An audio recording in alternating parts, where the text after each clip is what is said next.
Finding the right bike setup is the holy grail of the sport for Speedway Grand Prix riders. For the untrained eye, there might not be much you can do with a 500cc with no brakes and gears, but it's not as simple as that. We were given an exclusive insight into the secrets of the black art of bike setup with rider and commentator Steve Johnston and the World Championship leader Thomas Gollop's bikes. So often you hear the term setup. You hear riders, mechanics and us commentators always talking about the setup on a speedway bike. I'm down here today to show you a few basic things you can do to change how the bike works for you during a race meeting. Now, as you can see here on the back wheel, the hole here for the adjustment on the back wheel to move the wheel forward or back. Now, generally, the further forward you put the wheel will give you more grip and will drive you more. So if you're on a track that's very, very slick and you're finding it hard for the bike to hook up, you'll put your wheel further forward. And vice versa, if it's a very grippy track and it's hard to ride, you're lifting out of the start, you'll put your wheel further back. You can also change the rear sprocket here. Now, the guys all have a huge array of sprockets and there's so many different sizes you can have, and generally, in basic terms, the smaller the sprocket you have on the rear is for the bigger tracks. So the smaller the sprocket you have, the faster the bike will go. On the smaller tracks, you'll put a larger sprocket because you don't need that top end speed.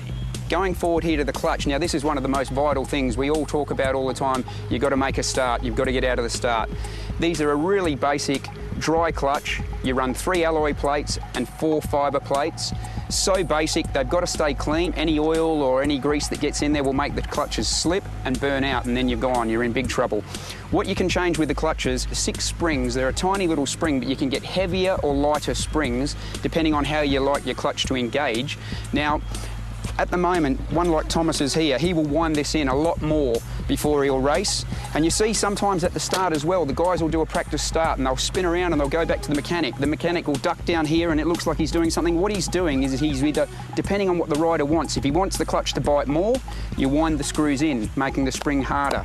If you want it to bite less, so you don't lift out of the start, or you may want the back wheel to not spin so much, you wind the clutch out. It's a very basic adjustment, but it makes so much difference to how you're going to shoot out of the start on these bikes. A lot of the guys, depending on how tall they are or how short they are, you can change these footrests. It's quite easy, it's so basic, they just make a shorter or a longer footrest so you're comfortable on the bike. You've got to be comfortable when you're sat on the bike so you can turn it properly, because riding a speedway bike, you depend on this weight that you put on this footrest to turn the bike a lot, so it's important that you are comfortable when you're sat on the bike. Go back over to this bike.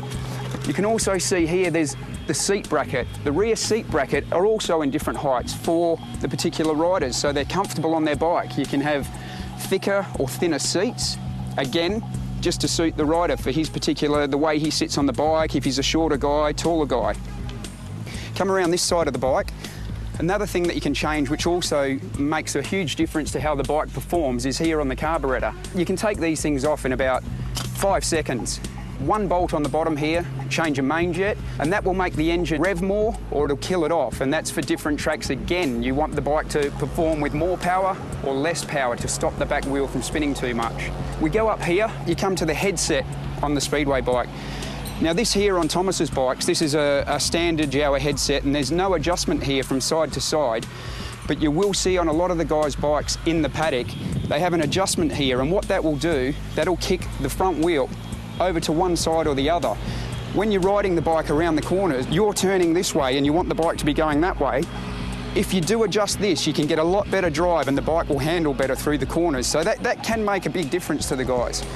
Now we come to the piece of the bike that controls where it all goes. We're down to the handlebars. There's so many different setups, and what they have is the different rise and the different sweep of the bars. These ones here that Thomas has got on, they're like your normal motocross bar. It's like something I would use, something that Crumpy uses.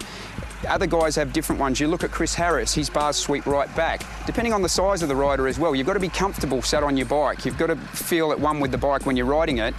So if Chris Harris likes his down here like this, the bars will sweep back and be dropped right down, and he sits on the bike like that. I would be on the bike here, I'd put these handlebars exactly as they are, put them up about 1 inch, just so I feel comfortable on the bike. You've got to be comfortable when you're going into the bends and you want to turn the bikes. From all the basic things we've just shown you here on a speedway bike, it's a combination of all these factors that you've got to work on with the rider and the mechanics to make sure the bike is working to its best possible performance from the beginning of the meeting to the end of the meeting.